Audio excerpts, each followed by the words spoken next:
I'll make sure I'm happy enough for both of us. Susan stole her sister's husband, John.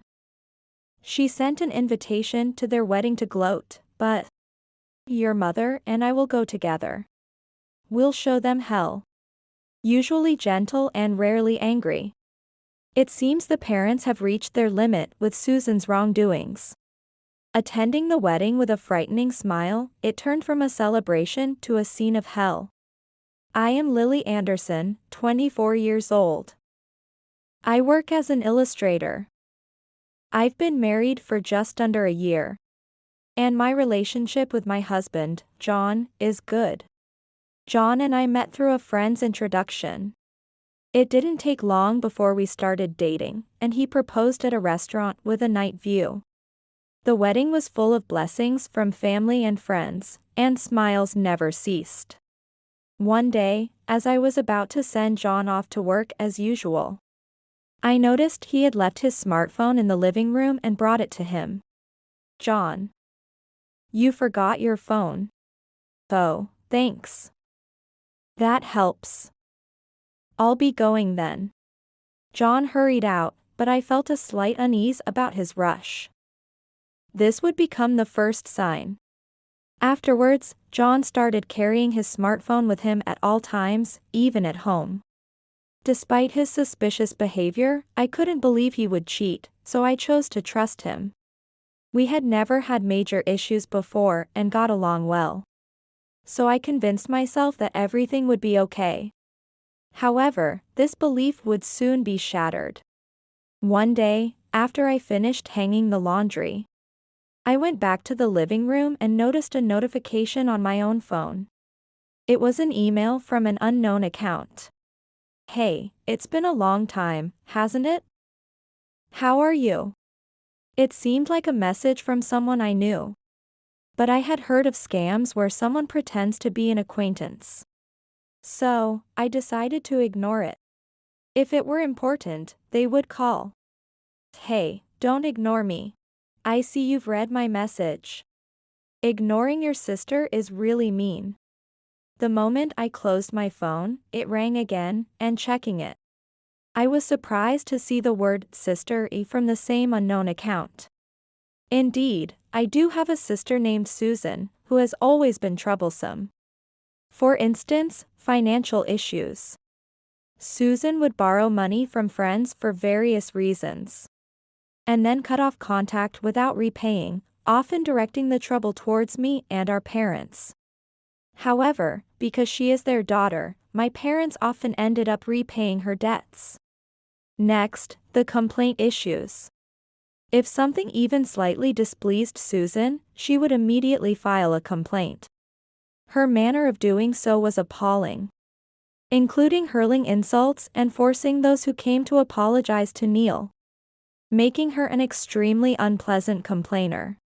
And then, issues with men.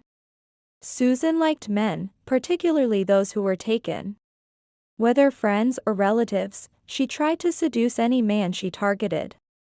Indeed, because of her, I've had disputes with friends. And the fallout often affected my parents and me. That's why I wanted nothing to do with Susan, and we had been out of touch since she left home. However, the message on my phone contained the word sister. If this was really her, I had a bad feeling and hesitated to reply. But I decided to leave it alone for the time being. Whether it was Susan or someone impersonating a sister, I didn't want to get involved either way. However, as my phone kept ringing annoyingly, I decided to open it to block the number. Then, I received a shocking message. If you want to ignore me, that's fine. But just so you know, John is mine now, so let's get the divorce over with quickly, okay? Thanks for finding such a great catch for me. John won't be coming back to you from today, so I'll send the divorce papers. Please sign them soon. Simultaneously, a photo of John and Susan together was sent. I knew it was true without needing to confirm. My hands trembled, and I sank to the floor. I was so pale I could feel the blood drain from my face, and a great shock overwhelmed me.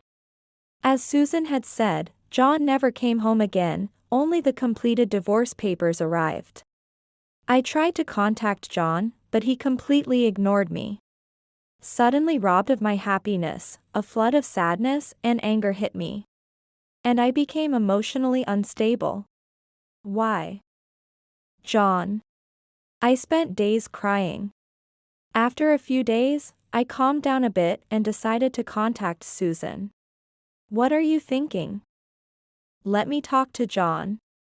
You've been ignoring me all this time, no greetings, no apologies. What are you thinking? What? You should be the one apologizing. Just send John back here for now. No way. He doesn't want to come back. He loves me way more than he loves you. Why should I apologize? It's your fault for not keeping him. No matter what I said, it didn't get through. Given my mental state was at its worst, I grew tired of thinking and worrying. Enough. Finally realized it's hopeless? Clinging to hope only makes you more unlikable. If you're going to resent someone, resent your own lack of charm. Loser. After this exchange, I closed my phone. I was disgusted with dealing with Susan, and I had lost all affection for John, who had chosen her. Before I knew it, I had signed the divorce papers. Thus, what should have been a happy marriage came to an end.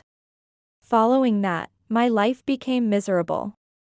Perhaps due to the severe mental damage, food didn't taste right. And I felt more tired than usual. I looked so haggard that even my colleagues at work were worried about me. I reassured them with a smile, but it seemed I was at my limit both physically and mentally. And I eventually collapsed at work. When I woke up, I was in the hospital with my parents and a close colleague by my side. Lily. Can you recognize me? Lily. Hearing their voices, I came to my senses. Looking around, it seemed I was in a hospital, trying to recall the last thing I remembered. I must have collapsed. My father sighed with relief. I was shocked when the hospital called. Aren't you working too much? I knew that wasn't it. It must have been the stress from the situation with John and Susan that had worn me out. Yeah. Maybe. As I said that, my mother quickly pressed the nurse call button to call for a doctor. After being examined, I was advised to stay in the hospital for observation. Are you eating properly? Are you resting enough? Bombarded with questions by my concerned father, I assured him I was fine. Then my mother asked him to go buy some drinks and something easy to eat for everyone. He agreed and left the hospital room. Lily, something must have happened, right? I thought so too. Can you think of anything? You've looked run down lately. And this has never happened before. It seems women do have sharp intuition, and it seems to be true. I sighed and explained to them why. While explaining, I realized I was crying. And without knowing it, I had reached my breaking point. I thought I had settled it in my mind. But it turns out I really don't understand myself. When I forced a laugh, my mother squeezed my hand tightly. I had no idea such things were happening. Why didn't you tell us sooner? It's the first I've heard that you got divorced.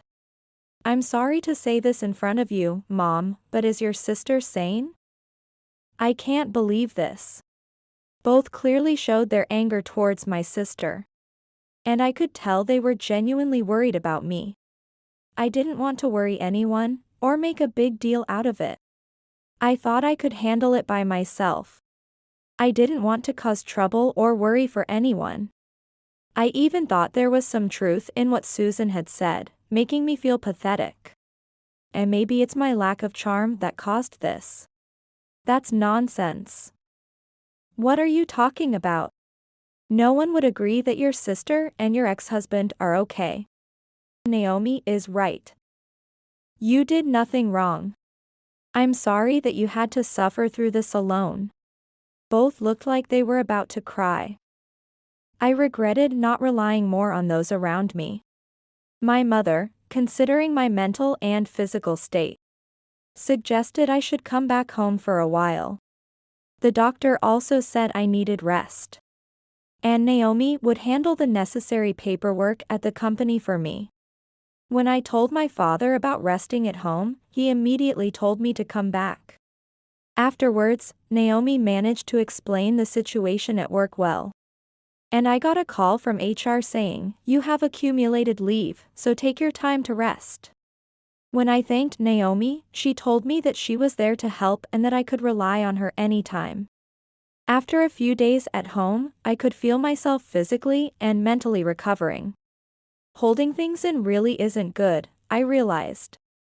And today, Naomi came to visit again, and while we were enjoying cake prepared by my mother, my phone rang. Curious, I opened it, and my heart raced. Yoo-hoo. How are you doing? I thought you might be curious about what's going on with us, so I decided to give you a call. It was Susan, from whom I hadn't heard since that tumultuous day. I regretted carelessly opening my phone. Naomi noticed the change in my expression. What's wrong? Are you okay? Yes, I'm fine. I responded, but it was clear something was off. Naomi asked if she could see the phone. I hesitated, not wanting to cause more worry. But remembering that bottling things up wasn't good, I nodded and handed my phone to Naomi. Naomi's expression turned puzzled as she looked at the phone. What is this? Is she picking a fight? It's your sister, right? I nodded, and Naomi closed the phone. Just ignore it, ignore it. Actually, let's block her. You don't need to deal with people like this. Convinced by her words, I was about to block her when another message from Susan arrived. We've been living together smoothly since then. And guess what? I'm pregnant. You might think already, but nope, John and I have been together for 6 months now. The word pregnant stopped time for me. We had been trying to conceive during our marriage. We hope we'll be blessed with our baby soon, was something we strived for together. So this message tore through my heart. Tears came unbidden, and seeing this, Naomi was shocked and took the phone from my hands. What? Unbelievable. I'm so irritated I could explode. We should sue them. Sue them. That was something I had considered when I first received the message. But now, I had no energy left and had given up. I just don't want to deal with this anymore. When I muttered this, Naomi calmed down. Sorry. I got carried away. You're right. You don't want to deal with this. That's for the best. Naomi rubbed my back, and her touch was so comforting that I cried for a while. Then, as I was in this state, my mother came into the living room. Hey, Lily. Actually, I haven't told your father about this yet. I understood what her words meant. If he knew, my father would be furious. But I think it's time we told him. My mother's solemn words hit me hard. I thought for a moment. I think it's better to tell him too. This is just too much. With Naomi's agreement, I decided to let my mother speak to him. Naomi went home, and in the evening, my father returned from work. Oh. It smells good here. What's for dinner tonight? Welcome home, Dad. I'm home. According to my mother, my father had been in a better mood since I came back home. He was usually not grumpy, but he seemed happy every day, glad that I had returned. I was genuinely happy and thankful to have a safe place to return to. But today, my mother had a serious look as she started a conversation with my father. Welcome home, Dad. I'd like to have a fun chat as usual. But there's something important we need to talk about. Seeing my mother's expression, my father also turned serious and looked at me. Is this about you? Let's hear it. Just seeing his kind face made me want to cry. After explaining everything to him, his expression remained calm. But I could feel an undercurrent of anger. I see. Lily, don't block her yet. Huh? You don't need to read the messages, but don't block her just yet. Told so by my father, I nodded. He must have a plan. My mother always accepted my father's decisions at times like these. For now, Lily, don't block Susan, and don't look at any messages. It might be good to let Naomi know to consult with her too. Understood. Thanks for telling us. Lily, you're okay. Your mom and I are here for you. And so is Naomi. Touched by my parents' kind words and smiles, I felt relieved and burst into tears. Seeing me, my father and mother laughed. My heart felt incredibly warm. That night, I shared with Naomi, it's good to have such supportive parents. And I have you too. Looking up at the night sky, I truly felt it. Following our discussion, I decided to move. Moving meant returning to my parents' house. Since my workplace was within commuting distance from my parents' house, Naomi suggested that it would be better for my mental health to live at my parents' house rather than staying alone with unhappy memories.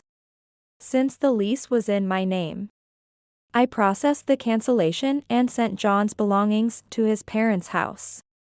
On the day of the move, I also handled the mail forwarding at the post office and successfully completed the move.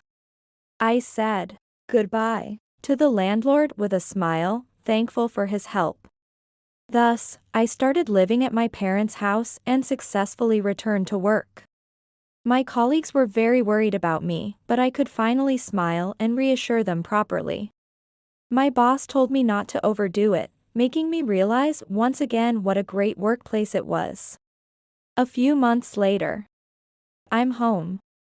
When I returned home, my mother greeted me with a serious face. Welcome back, Lily. There's something we need to talk about. Come to the living room as soon as you've changed. Ah. Okay. Understood. Predicting something was up from my mother's serious expression, I changed into home clothes and went to the living room where my parents sat with a letter.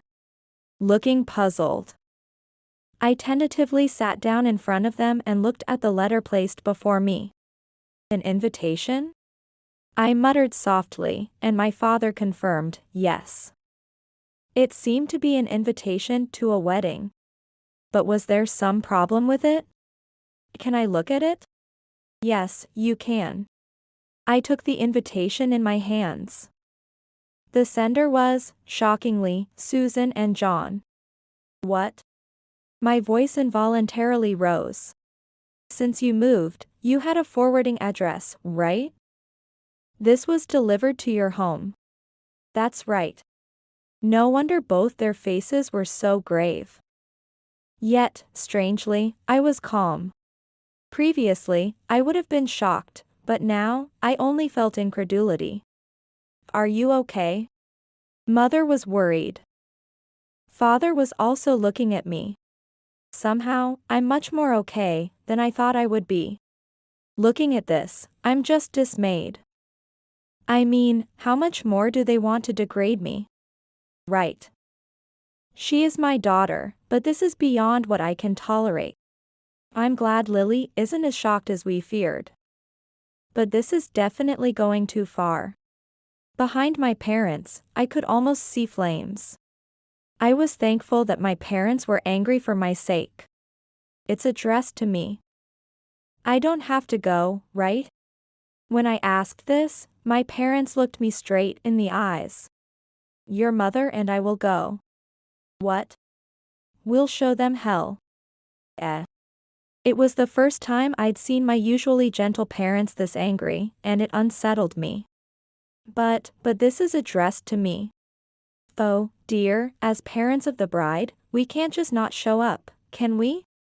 Exactly. It's our daughter's wedding, we're looking forward to it, right, Mother? Yes, indeed. My parents exchanged smiles. All I could manage was a wry smile. When I talked about this with Naomi, she wasn't surprised at all. Aren't your parents right? If you're family of the bride or groom, you really should attend. But, oh, a wedding, huh? Even over the phone, I could tell she was smirking. It seemed I was surrounded by strong-willed people who could also be quite intimidating when angered. On the day of the wedding. Are we really going? Are you sure? Watching my parents prepare to attend the wedding, I asked them anxiously. What? What are you worried about? There's nothing to worry about. The smile on my mother's face was not reaching her eyes, which made me anxious. Father showed a similar response, preparing steadily despite my concerns. I wonder if this is okay. Ignoring my worries, I heard the sound of a car arriving. I went to the front door to check, thinking they had called a taxi. But the car parked outside was familiar. And out of the car stepped Naomi. Naomi? What are you doing? I exclaimed as I opened the door, and there was Naomi. Dressed in a party dress, looking glamorous. Morning. Are your dad and mom ready? No, answer my question first. Eh? I'm attending the wedding too, you know? Huh? I was shocked by her statement, and just then, my parents came out of the house. I asked them what was going on, and it turned out that Naomi had a friend who was a relative of John. After explaining the situation, she was allowed to attend as his relative's girlfriend. Hearing this, my parents didn't try to stop her, instead, they were excited to go together. While I was wondering what they were thinking, Naomi said, I can't just stand by and let this happen to Lily.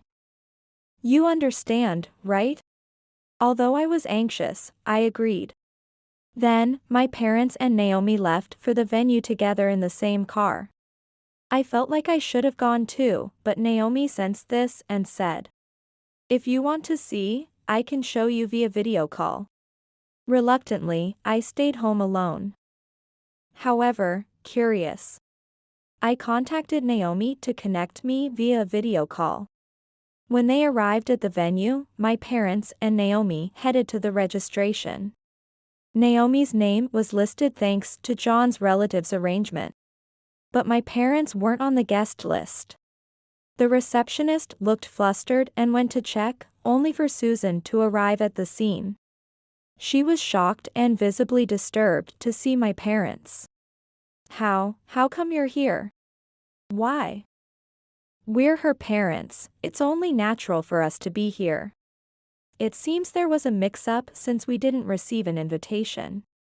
Susan gave a forced smile. I invited Lily, actually. Oh, when Lily told us she was surprised too. We had no idea she was getting married. And since Lily had work today, we came in her place. It's fine to send an invitation to Lily, but you should have sent one for us too. It wouldn't look good for the bride's parents to be absent, would it? My father mentioned the lack of invitation twice.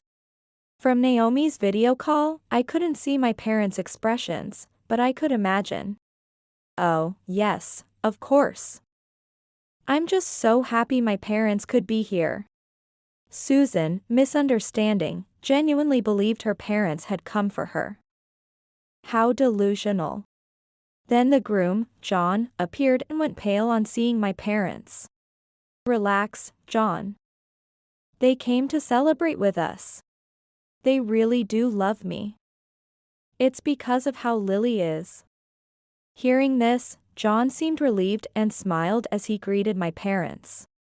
Then John's parents joined them, and the atmosphere turned lively. Seeing John's parents, who had been kind to me as their daughter-in-law, enjoying themselves was a bit painful. Was our relationship good only because I was John's wife? I felt a bit shocked. Maybe it was right not to go after all. I muttered to myself. Then the scene moved to the ceremony. And then to the reception where Susan and John entered looking happy.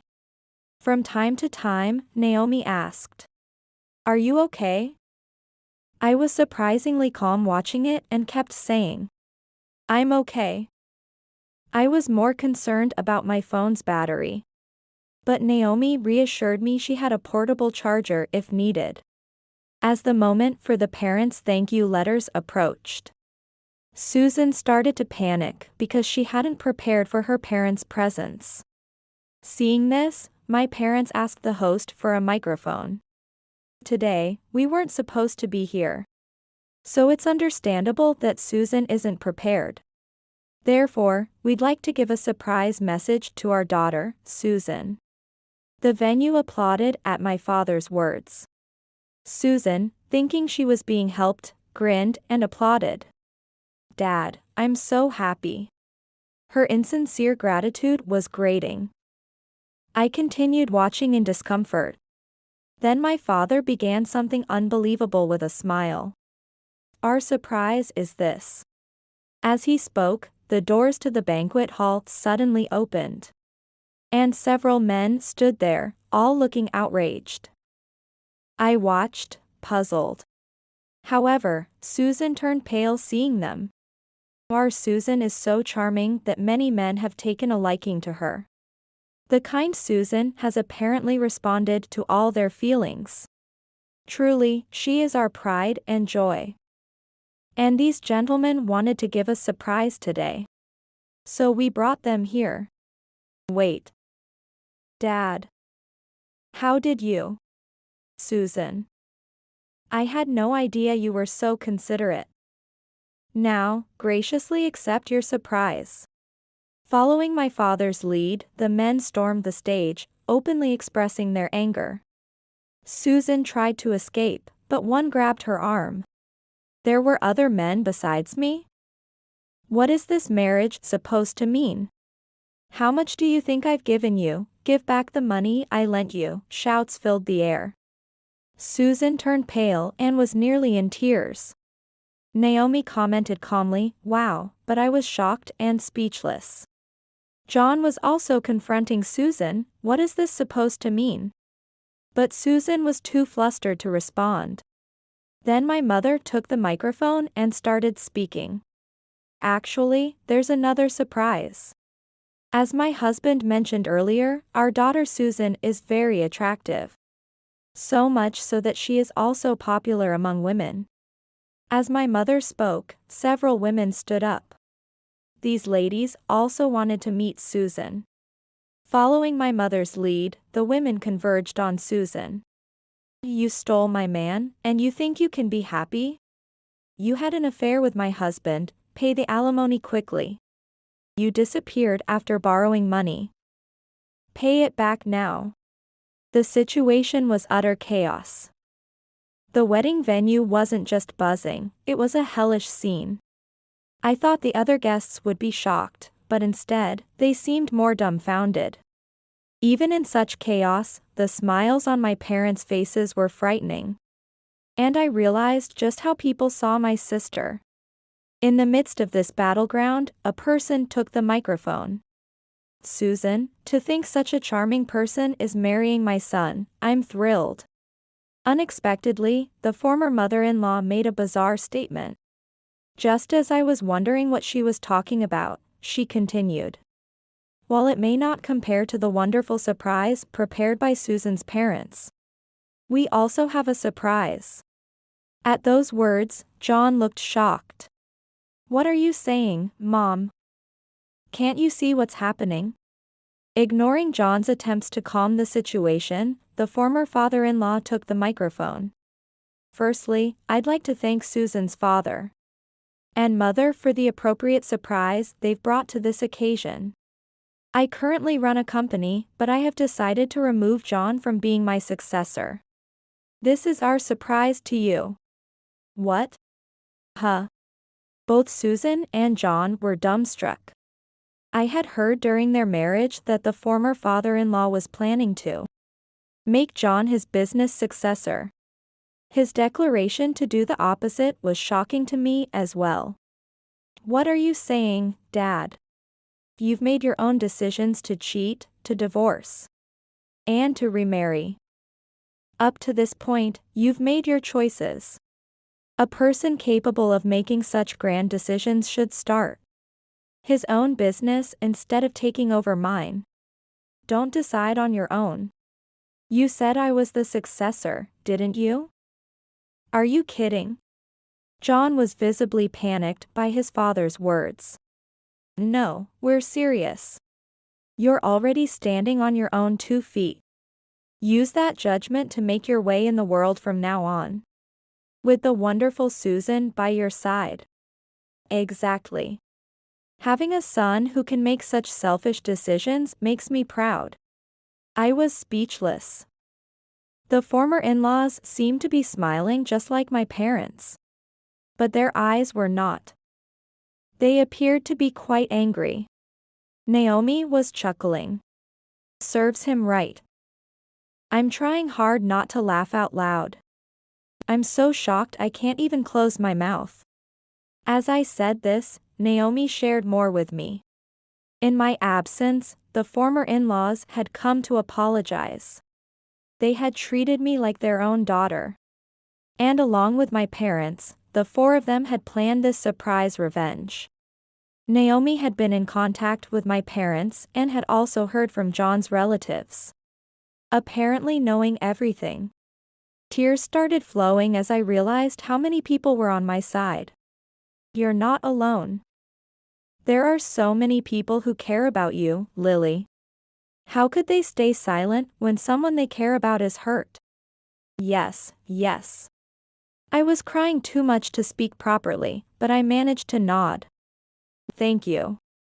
By the time I managed to say thank you, I could see my parents and former in-laws looking at us with gentle smiles. The venue continued to be a battleground, with staff trying to intervene in the chaos. Then, a man stood up and headed towards the stage. He approached John, who went pale and then collapsed to his knees. Something was said. Then, the man returned to his seat. Hey, what did that man just say? I can't tell from this distance unless he uses a microphone. Should I go over and ask him directly? With that, Naomi took the smartphone and moved towards the man. Excuse me. When Naomi spoke to him, the man turned around. I gasped. Uncle. Yes, it was my father's brother, my uncle. Naomi showed him the screen. And my uncle was surprised and very happy to see me. Is that you, Lily? How are you? I heard about today from your dad. It must have been tough. Thank you for your concern. But I'm okay. By the way, what did you just say to John? Oh, just now. Since this is my hotel that I manage, I told him we'll be seeking damages. The reception is a mess because of the bride and groom. Hearing my uncle's explanation, both Naomi and I understood. That's why John had gone pale. After chatting a bit more with my uncle, I felt reinvigorated. We tried to get a view of Susan, but there were too many people around her to see clearly. By now, the wedding had ceased to be a celebratory event. Looking around, I saw many attendees heading home, including some of John's colleagues I recognized. But those colleagues were also leaving the venue with puzzled expressions. Well, that figures, I thought as I felt a sense of closure. The wedding ended in complete disarray, with Susan and John looking exhausted and pale by the end. And now, the bride and groom may exit. When the master of ceremonies spoke, most of the attendees had already left. And only my parents, former in-laws, Naomi, and a few of John's relatives were there to clap. A while later, my parents returned home, and I went out to meet them, along with Naomi and John's parents. I was a bit surprised but bowed my head to the former in-laws. I apologize for not having been in touch. Thank you so much for your kindness during the marriage. And I'm sorry for ending it the way I did. I had been bothered by not being able to apologize to the former in-laws after the divorce. So I took this opportunity to express my apologies. The former in-laws, teary-eyed, placed their hands on my shoulders. It's us who should be apologizing, they said. But I insisted they didn't need to apologize and thank them for their kindness during my marriage. Afterwards, we all had tea together, expressed our gratitude for the wedding event, and parted on good terms. I felt like I could finally close this chapter of my life, feeling refreshed. A few days later, while I was at work, my phone rang. It was a message from Susan. I had forgotten to block her, but checked the message, which was full of complaints. Your fault, our marriage is ruined. Take responsibility. It was you who snitched to the parents, wasn't it? Jealous much? Just because you're unhappy, don't push it on others. Pathetic loser. I pondered for a moment, then asked Naomi, who was at the desk next to mine. Can we still claim damages for infidelity? Easy. She's been sending enough evidence herself. Indeed. Feeling completely over it, I decided to hire a lawyer to demand alimony. I saved all the correspondence and images Susan had sent, and replied to her. Oh, thanks for all the evidence of your affair. You'll be hearing from my lawyer soon, so let's stop the direct contacts, okay? A lawyer? What are you thinking? Stop it. Susan began deleting the messages and images she had sent. But I informed her that I had already saved all the evidence, which visibly unsettled her, and she started apologizing. Sorry. It was all lies. I'll return John, who's no longer going to be the next CEO. And I won't say terrible things anymore. Please, let's forget the alimony.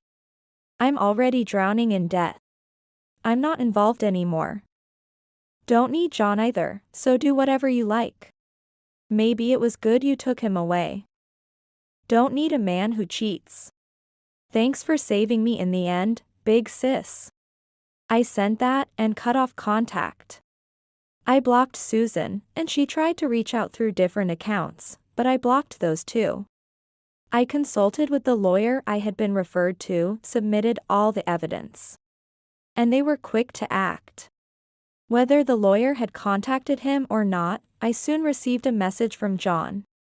Maybe because things hadn't worked out with Susan. He sent a creepy, Romeo type of message, which I didn't respond to and blocked. My parents also received a request from him to speak with me. But after feeling intimidated by my parents, he hasn't contacted me since. Later, my lawyer informed me that Susan and John had finally agreed to pay the alimony.